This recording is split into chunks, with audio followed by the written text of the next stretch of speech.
संबंध। अब पीछे के श्लोक को पुष्ट करने के लिए भगवान आगे के श्लोक में उदाहरण देते हैं। कर्मजं बुद्धि युक्ता ही फलम त्यक्त्वा मनीषिणः जन्म बंध विनिर्मुक्ता पदम गच्छन्ति नामयम्। कारण की समता युक्त बुद्धिमान साधक कर्मजन्य फल का अर्थात संसार मात्र का त्याग करके जन्म रूप बंधन से मुक्त होकर निर्विकार पद को प्राप्त हो जाते हैं। व्याख्या। कर्मजम बुद्धि युक्ता ही फलम त्यक्त्वा मनीषिणः।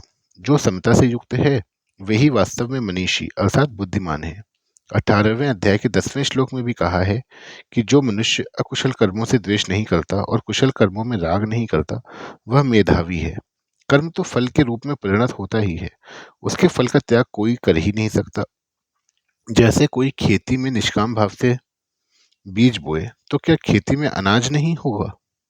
बोया है तो पैदा अवश्य होगा। ऐसे ही कोई निष्काम भाव पूर्वक कर्म करता है तो उसको कर्म का फल तो मिलेगा ही, पर वह बंधन कारक नहीं होगा। अतः यहाँ कर्मजन्य फल का त्याग करने का अर्थ है कर्मजन्य फल की इच्छा, कामना, ममता, वासना का त्याग करना।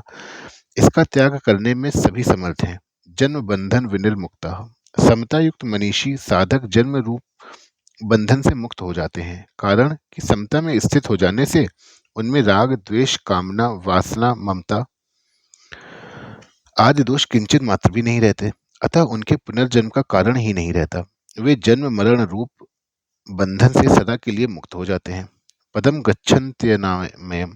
आमय नाम रोग का है। रोग एक विकार है जिसमें किंचन मात्र भी किसी प्रकार का विकार ना हो, उसको अनामय अर्थात निर्विकार कहते हैं। समता युक्त मनीषी लोग ऐसे निर्विकार पद को प्राप्त हो जाते हैं। इसी निर्विकार पद को 15वें अध्याय के 5वें श्लोक में अव्यय पद और 18वें अध्याय के 56वें श्लोक में शाश्वत अव्यय पद नाम से कहा गया है। यद्यपि गीता में सत्व गुण को भी अनामय कहा गया है, पर वास्तव में अनामय यानी निर्विकार तो अपना स्वरूप अर्थात परमात्म तत्व ही है, क्योंकि वह गुणातीत तत्व है जिसको प्राप्त होकर फिर किसी को भी जन्म मरण के चक्कर में नहीं आना पड़ता। परमात्म तत्व की प्राप्ति में हेतु होने से भगवान ने सत्व गुण को भी अनामय कह दिया है। अनामय पद को प्राप्त होना क्या है? प्रकृति विकारशील है तो उसका कार्य शरीर संसार भी विकारशील है। स्वयं निर्विकार होते हुए भी जब वह विकारी शरीर के साथ तादात्म्य कर लेता है तब यह अपने को भी विकारी मान लेता है, परंतु जब यह शरीर के साथ माने हुए संबंध का त्याग कर देता है तब इसको अपने सहज निर्विकार स्वरूप का अनुभव हो जाता है। इस स्वाभाविक निर्विकारता का अनुभव होने को ही यहाँ अनामय पद को प्राप्त होना कहा गया है। इस श्लोक में बुद्धि युक्ता और मनीषिणा पद में बहुवचन देने का तात्पर्य है कि जो भी समता में स्थित हो जाते हैं वे सबके सब अनामय पद को प्राप्त हो जाते हैं, मुक्त हो जाते हैं। उनमें से कोई भी बाकी नहीं रहता। इस तरह समता अनामय पद की प्राप्ति का अचूक उपाय है। इससे यह नियम सिद्ध होता है कि जब उत्पत्ति विनाशशील पदार्थों के साथ संबंध नहीं रहता तब स्वतः सिद्ध निर्विकारता का अनुभव हो जाता है। इसके लिए कुछ भी परिश्रम नहीं करना पड़ता, क्योंकि उस निर्विकारता का निर्माण नहीं करना पड़ता, वह तो स्वतः स्वाभाविक ही है। परिशिष्ट भाव। कर्मों में योग ही कुशलता क्यों है? इसका कारण ही पद से इस श्लोक में बताते हैं। सात्विक कर्म का फल निर्मल है, राजस कर्म का फल दुख है और तामस कर्म का फल मूढ़ता है। इन तीनों प्रकार के फलों का समता युक्त मनुष्य त्याग कर देता है। कर्म जन्य फल के त्याग के दो अर्थ हैं, फल की इच्छा का त्याग करना और कर्मों के फलस्वरूप अनुकूल प्रतिकूल परिस्थिति प्राप्त होने पर सुखी दुखी न होना। वास्तव में उत्पत्ति विनाशशील संपूर्ण संसार कर्म फल के सिवाय और कुछ है ही नहीं। कर्म फल का त्याग कर दें तो फिर कोई बंधन बाकी नहीं रहता। मनीषी शब्द का अर्थ है बुद्धिमान। पूर्व श्लोक के अनुसार समता पूर्वक कर्म करना ही बुद्धिमत्ता है। स बुद्धिमान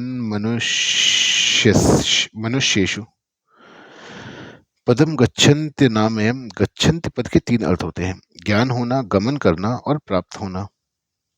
यहाँ निर्विकार पद की प्राप्ति का अर्थ है जन्म मरण से रहित पने का और निर्विकार पद की स्वतः सिद्धि प्राप्ति का ज्ञान हो जाना। कारण की नित्य निवृत्ति की ही निवृत्ति होती है और नित्य प्राप्त की ही प्राप्ति होती है। इस श्लोक से यह सिद्ध होता है कि कर्मयोग मुक्ति का, कल्याण प्राप्ति का स्वतंत्र साधन है। कर्मयोग से संसार की निवृत्ति और परमात्म तत्व की प्राप्ति दोनों हो जाते हैं। संबंध। पूर्व श्लोक में बताए अनामय पद की प्राप्ति का क्रम क्या है, इसे आगे के 2 श्लोकों में बताते हैं। यदा ते मोह कलिलम बुद्धिर्व्यतितरिष्यति तदा गंतासि निर्वेदम श्रोतव्यस्य श्रुतस्य च। जिस समय तेरी बुद्धि मोह रूपी दलदल को भली भांति तर जाएगी, उस समय तू सुने हुए और सुनने में आने वाले भोगों से वैराग्य को प्राप्त हो जाएगा। व्याख्या। यदा ते मोह कलिलम बुद्धिर्वृति तरिष्यति। शरीर में अहंता और ममता करना तथा शरीर संबंधी माता पिता भाई भौजाई स्त्री पुत्र वस्तु पदार्थ आदि में ममता करना मोह है। कारण कि इन शरीर आदि में अहंता ममता है नहीं, केवल अपनी मानी हुई है। अनुकूल पदार्थ वस्तु व्यक्ति घटना आदि के प्राप्त होने पर प्रसन्न होना, प्रतिकूल पदार्थ वस्तु व्यक्ति आदि के प्राप्त होने पर उद्विग्न होना, संसार में परिवार में विषमता, पक्षपात, मात्सर्य आदि विकार होना, यह सब का सब कलिल अर्थात दलदल है। इस मोह रूपी दलदल में जब बुद्धि फंस जाती है तब मनुष्य किम कर्तव्य विमूढ़ हो जाता है, फिर उसे कुछ नहीं सूझता। यह स्वयं चेतन होता हुआ भी शरीर आदि जड़ पदार्थों में अहंता ममता करके उनके साथ अपना संबंध मान लेता है। पर वास्तव में यह जिन जिन चीजों के साथ संबंध जोड़ता है वे चीजें इसके साथ सदा नहीं रह सकती, और यह भी उनके साथ सदा नहीं रह सकता, परंतु मोह के कारण इसकी इस तरफ दृष्टि ही नहीं जाती। प्रत्युत यह अनेक प्रकार के नए नए संबंध जोड़कर संसार में अधिक से अधिक फंसता चला जाता है। जैसे कोई राहगीर अपने गंतव्य स्थान पर पहुंचने से पहले ही रास्ते में अपना डेरा लगाकर खेल कूद हंसी दिल्लगी आदि में अपना समय बिता दे, ऐसे ही मनुष्य यहाँ के नाशवान पदार्थों का संग्रह करने में, उनके सुख लेने में तथा व्यक्ति परिवार आदि में ममता करके उनसे सुख लेने में लग गया। यही इसकी बुद्धि का मोह रूपी कलिल में फंसना है। हमें शरीर में अहंता ममता करके तथा परिवार में ममता करके यहाँ थोड़े ही बैठे रहना है, इनमें ही फंसे रहकर अपनी वास्तविक उन्नति से वंचित थोड़े ही रहना है। हमें तो इनमें न फंसकर अपने कल्याण करना है, ऐसा दृढ़ निश्चय हो जाना ही बुद्धि का मोह रूपी दलदल से तरना है। कारण कि ऐसा दृढ़ विचार होने पर बुद्धि संसार के संबंधों को लेकर अटकेगी नहीं, संसार में चिपकेगी नहीं। मोह रूपी कलिल से तरने के 2 उपाय हैं, विवेक और सेवा।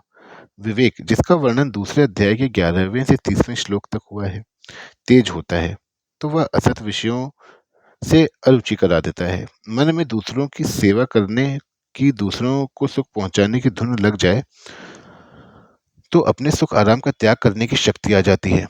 दूसरों को सुख पहुंचाने का भाव जितना तेज होगा उतना ही अपने सुख की इच्छा का त्याग होगा। जैसे शिष्य की गुरु के लिए, पुत्र की माता पिता के लिए, नौकर की मालिक के लिए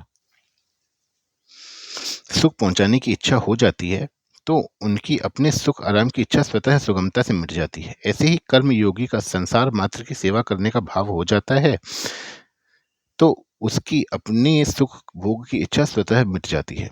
विवेक विचार के द्वारा अपनी भोग इच्छा को मिटाने में थोड़ी कठिनता पड़ती है, कारण कि अगर विवेक विचार अत्यंत दृढ़ ना हो तो वह तभी तक काम देता है जब तक भोग सामने नहीं आते।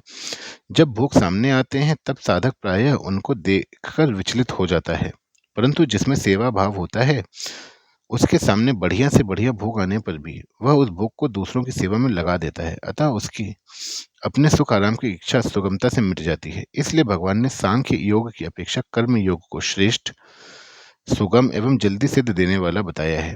तदा गंता से निर्वेदम श्रोतव्य से श्रुतस्य च। मनुष्य ने जितने भोगों को सुन लिया है, भोग लिया है, अच्छी तरह से अनुभव कर लिया है, वे सब भोग यहाँ श्रुतस्य पद के अंतर्गत हैं। स्वर्गलोक ब्रह्मलोक आदि के जितने भोग सुने जा सकते हैं वे सब भोग यहाँ श्रोतव्य पद के अंतर्गत आते हैं। जब तेरी बुद्धि मोह रूपी दलदल को तर जाएगी तब इन श्रुत, अलौकिक और श्रोतव्य पारलौकिक भोगों से, विषयों से तुझे वैराग्य हो जाएगा। तात्पर्य है कि जब बुद्धि मोह कलिल को तर जाती है तब बुद्धि में तेजी का विवेक जागृत हो जाता है कि संसार प्रतिक्षण बदल रहा है और मैं वहीं रहता हूँ, अतः इस संसार में मेरे को शांति कैसे मिल सकती है, मेरा अभाव कैसे मिट सकता है। तब श्रुत और श्रोतव्य जितने विषय हैं उन सबसे स्वतः वैराग्य हो जाता है। यहाँ भगवान को श्रुत के स्थान पर भुक्त और श्रोतव्य के स्थान पर भोक्तव्य कहना चाहिए था, परंतु ऐसा न कहने का तात्पर्य है कि संसार में जो परोक्ष अपरोक्ष विषयों का आकर्षण होता है वह सुनने से ही होता है, अतः इनमें सुनना ही मुख्य है। संसार से विषयों से छूटने के लिए जहाँ ज्ञान मार्ग और भक्ति मार्ग का वर्णन किया गया है, वहाँ भी श्रवण को मुख्य बताया गया है। तात्पर्य है कि संसार में और परमात्मा में लगने में सुनना ही मुख्य है। यहाँ यदा और तदा कहने का तात्पर्य है कि इन श्रुत और श्रोतव्य विषयों से इतने वर्षों में, इतने महीनों में और इतने दिनों में वैराग्य होगा, ऐसा कोई नियम नहीं है। प्रत्युत जिस क्षण बुद्धि मोह कलिक को तर जाएगी, उसी क्षण श्रुत और श्रोतव्य विषयों से, भोगों से वैराग्य हो जाएगा। इसमें कोई देरी का नाम नहीं है।